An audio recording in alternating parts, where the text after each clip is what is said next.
નમસ્કાર. આજે આપણે એક એવા વિષય પર વાત કરીશું જે આપણા બધા માટે, આખા ગ્રહ માટે ખૂબ જ જરૂરી છે, અને એ છે વિશ્વ જળ દિવસ. પણ સવાલ એ છે કે 22 માર્ચ આ તારીખમાં એવું તો શું ખાસ છે? આપણા ગ્રહ માટે આ દિવસ આટલો બધો મહત્વપૂર્ણ કેમ ગણાય છે? ચાલો આ સવાલના જવાબમાં ઊંડા ઉતરીએ, કારણ કે એ આપણા સૌના ભવિષ્ય સાથે જોડાયેલો છે.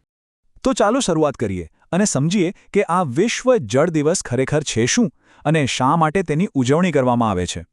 જો વિશ્વ જળ દિવસ એટલે દર વર્ષે 22 માર્ચે ઉજવાતો એક ખાસ દિવસ. એનો મુખ્ય હેતુ એકદમ સ્પષ્ટ છે. આપણને બધાને શુદ્ધ પાણીનું સાચું મૂલ્ય સમજાવવું. આ દિવસ આપણને યાદ કરાવે છે કે પાણીના જે સ્ત્રોત આપણી પાસે છે એ અમૂલ્ય છે અને એનું રક્ષણ કરવું એ આપણા સૌની જવાબદારી છે. અને આ જાગૃતિ બે મુખ્ય બાબતો પર ધ્યાન કેન્દ્રિત કરે છે. પહેલું, પાણીનો બગાડ કેવી રીતે અટકાવી શકાય, અને બીજું, જે આપણા જળ સ્ત્રોત છે, નદી, તળાવ, એને પ્રદૂષિત થતાં કેવી રીતે બચાવી શકાય. સાચું કહું તો આ બંને આજે દુનિયા સામે બહુ મોટા પડકારો છે. હવે એ સવાલ થાય કે આ દિવસની શરૂઆત કેવી રીતે થઈ હશે, એની પાછળનો ઇતિહાસ શું છે? ચાલો એના પર એક નજર કરીએ. આની શરૂઆત થઈ હતી 1992માં. એ વખતે બ્રાઝિલના રિયો ડી જાનેરોમાં સંયુક્ત રાષ્ટ્રની એક મોટી પર્યાવરણ પરિષદ મળી હતી. બસ ત્યાં જ આ દિવસ ઉજવવાનો પ્રસ્તાવ મૂકવામાં આવ્યો.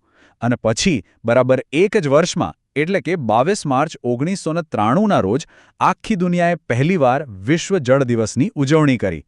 અને જુઓ, આ વાત આજે પહેલાં કરતાં પણ વધારે સાચી લાગે છે. ભલે આ દિવસની શરૂઆત દાયકાઓ પહેલાં થઈ હોય, પણ હકીકત તો એ છે કે આજે પણ દુનિયાના એવા કેટલાય વિસ્તારો છે જ્યાં લોકોને પીવા માટે ચોખ્ખું પાણી પણ નસીબ નથી થતું. એટલે જ આ દિવસનું મહત્વ ઘટવાને બદલે દિવસેને દિવસે વધી રહ્યું છે. તો પછી આપણે શું કરી શકીએ? ખાલી વાતો કરવાથી તો કંઈ નહીં થાય. ચલો હવે એ જોઈએ કે સમાજમાં જાગૃતિ ફેલાવવા માટે કયા કયા નક્કર પગલાં લઈ શકાય છે. જાગૃતિ ફેલાવવાની 4 બહુ જ અસરકારક રીતો છે. પહેલું, ખાસ કરીને બાળકો અને યુવાનો માટે પાણી બચાવો વિષય પર ચિત્ર સ્પર્ધાઓ ગોઠવી શકાય. બીજું, વક્તવ્યો અને ચર્ચાઓ દ્વારા લોકોને પાણીના સ્ત્રોતોનું મહત્વ સમજાવી શકાય. ત્રીજું, સૂત્રોચ્ચાર સાથે રેલી કાઢીને આ સંદેશને લોકો સુધી પહોંચાડી શકાય. અને ચોથું, જે સૌથી વધારે અસરકારક છે, તે છે પ્રયોગાત્મક નિદર્શન. જેમ કે ટપક સિંચાઈ પદ્ધતિ કેવી રીતે કામ કરે છે, અથવા વરસાદના પાણીનો સંગ્રહ કેવી રીતે કરી શકાય, એ લોકોને સીધું બતાવીને શીખવી શકાય. સમાજમાં જાગૃતિ લાવવી તો જરૂરી જ છે, પણ શરૂઆત તો આપણા પોતાના ઘરથી જ કરવી પડે ને.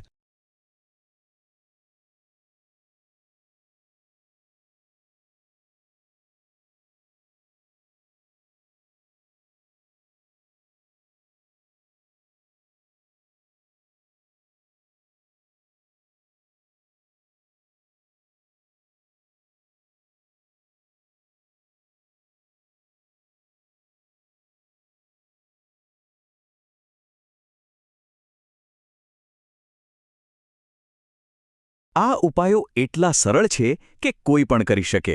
પહેલું, એક નાનકડી આદત કેળવવી. બ્રશ કરતી વખતે કે નહાતી વખતે જ્યારે પાણીની જરૂર ન હોય ત્યારે નળ બંધ કરી દેવો. આનાથી ઘણું પાણી બચે છે. બીજું, વરસાદના પાણીને વહી જવા દેવાને બદલે તેને ટાંકામાં કે રિચાર્જ બોરમાં ભેગું કરવું.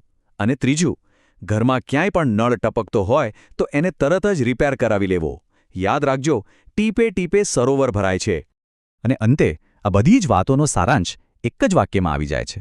એક એવું વાક્ય જે આપણે બાળપણથી સાંભળતા આવ્યા છીએ. હંમેશા એક વાત યાદ રાખવી કે જળ છે તો જીવન છે. આ માત્ર એક સૂત્ર નથી, પણ એક સનાતન સત્ય છે. પાણી વગર આ પૃથ્વી પર જીવનની કલ્પના કરવી પણ શક્ય નથી.